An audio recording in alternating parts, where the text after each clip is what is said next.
সন্তান আৰু এই 1 নম্বৰ সন্তানক হেৰাই যোৱাৰ কাৰণে আমি বহুত মৰ্মাহত। তেওঁ এজন শিল্পী নাছিল, তেওঁ এজন মানৱ দৰ্দী আছিল, তেওঁ মানৱ বিপ্লৱী আছিল।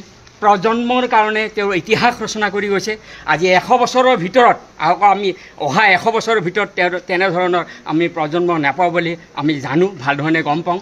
কাৰণ কিছু বছৰৰ মূৰে মূৰে একোজন মহান ব্যক্তিৰ জন্ম হয় আৰু এইগৰাকী মহান ব্যক্তি আমি পাইছিলোঁ। আমাৰ দুৰ্ভাগ্য যে আমি খুব কম বয়সতে তেওঁক আমি হেৰালোঁ।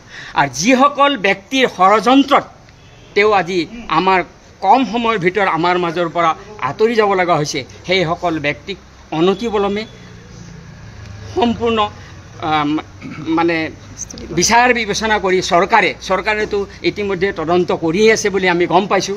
কিন্তু এই তদন্তটো যেনেধৰণৰ হ'ব লাগিছিল সেনেধৰণৰ তদন্ত হোৱা নাই। আমি সৰ্বসাধাৰণ ৰাইজে আমি অনুভৱ কৰিছোঁ। আজি এসপ্তাহ হৈ গ'ল, গতিকে খুব অনতি সোনকালে এই তদন্ত শীঘ্ৰে কৰি আমি অসমৰ জনসাধাৰণক এটা শান্তিৰ বাৰ্তা বহাবলৈ অনুৰোধ কৰিছোঁ। I love Zubeen Garg, I love Zubeen Garg, জয় জুবিন গাৰ্গ, জয় আই অসম। এই সিদ্ধান্তৰে এই সকলো ৰাইজলৈ কামনা কৰিছোঁ। বোলে আপুনি পইচা দিলেও মই আজি চাউল বিচাৰি নাপাওঁ, ক'তো নাপাওঁ, এনেকৈ ক'লে।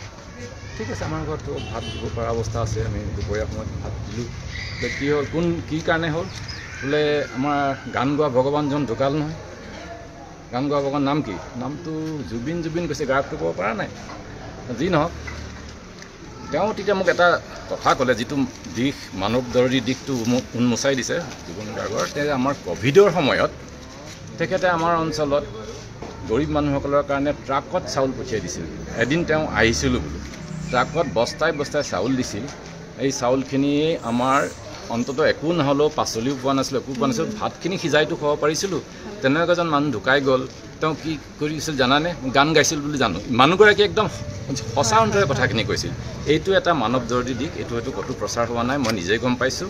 গতিকে এইখিনিয়ে মই জুবিন গাৰ্গৰ আত্মাৰ সদগতি কামনা কৰি